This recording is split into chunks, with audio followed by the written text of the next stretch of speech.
Et bonjour, aujourd'hui une petite vidéo spécialement pour les futures mamans ou jeunes mamans. Alors pourquoi? C'est vrai que la maternité c'est un gros événement, un bel événement, d'accord? Mais qui se prépare. C'est vrai que c'est le moment où voilà, il y a beaucoup de questions qui se posent, qu'on se pose dans la tête. On reçoit beaucoup de conseils, beaucoup d'avis de notre entourage, hein, du corps médical, des médias. Mais on ne sait plus trop faire le tri. Et surtout, en général, on oublie de vraiment se préparer.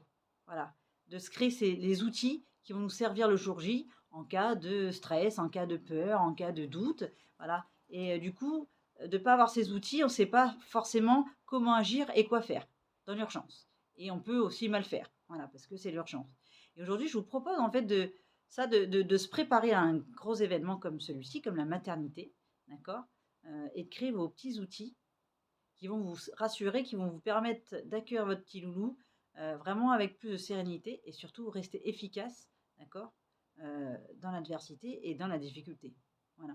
Je vous donne un exemple, moi j'ai été maman il y a quelque temps de 2 petits gars et c'est vrai qu'avant d'être maman, je recevais pas mal de conseils des uns des autres et surtout je me suis dit: «Mais on me dit des choses, heu, OK, je les reçois, j'écoute, mais en fait, ça je pourrais commencer à m'inquiéter ou avoir des doutes avant même qu'il se soit passé quelque chose, c'est-à-dire avant même que mon enfant soit là, avant même que je me découvre en tant que maman et ça, c'est un peu bizarre.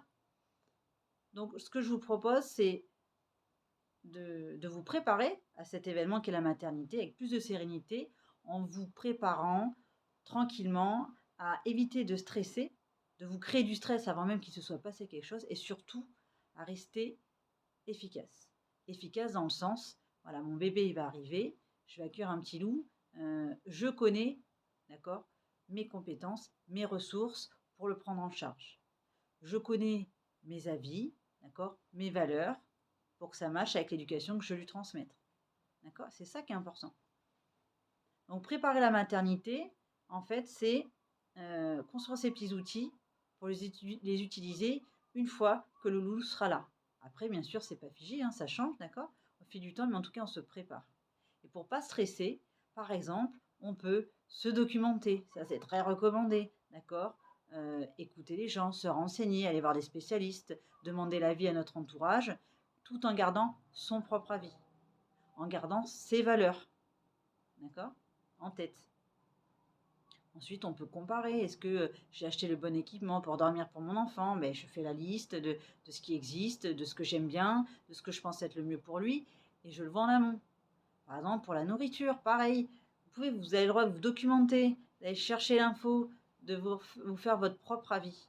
Pareil, qu'est-ce qu'il faut faire au niveau administratif avant d'accueillir un petit loulou? Je me renseigne, je fais ce qu'il faut. Pour pas être dans le jus le jour J où il arrive. Ah oui, mince, c'est vrai, j'ai oublié de réserver une place en crèche. Ah ouais, mais je savais pas qu'il fallait faire quasiment un an avant. Et oui, tout ça, ça se prépare. On se renseigne pour avoir ces infos. D'accord? On nous dit pas tout dans les médias, dans les bouquins. Par contre, nous, on a le droit d'être curieux. OK? Donc c'est ça qui est important. C'est autorisez-vous, mesdames, à préparer votre maternité, à votre prise en charge de votre petit loulou, et surtout à vous rassurer, à vous construire des petits outils où le jour J, ben, par exemple, il a de la fièvre, le petit cœur, il vient de naître, il a 42 fièvres, hein, qu'est-ce que je dois faire? Je suis en panique, il va mourir, je vais aux urgences. Non. Je me pose, ah oui, c'est vrai, j'ai lu ça, la fièvre, c'est tel phénomène, il se passe ça, ça. D'abord, j'observe mon enfant. Ensuite, je sais qui appeler, quel spécialiste de santé appeler. Voilà, je connais le numéro déjà. Je sais par exemple à quelle maternité je dois aller ou quel hôpital, par exemple. C'est tout ça qu'on a préparé en amont. Comme ça, le jour J, il y a un truc, hop, je sais quoi faire. Et je suis un peu plus sereine parce que je me suis préparée. Et c'est ce que je vous propose euh, comme accompagnement, c'est de vous préparer à cet enjeu qu'est la maternité. Alors n'hésitez pas, vous m'appelez ou vous allez sur mon site www.aurelia-belagamba-solution avec un s.fr. À très vite mesdames.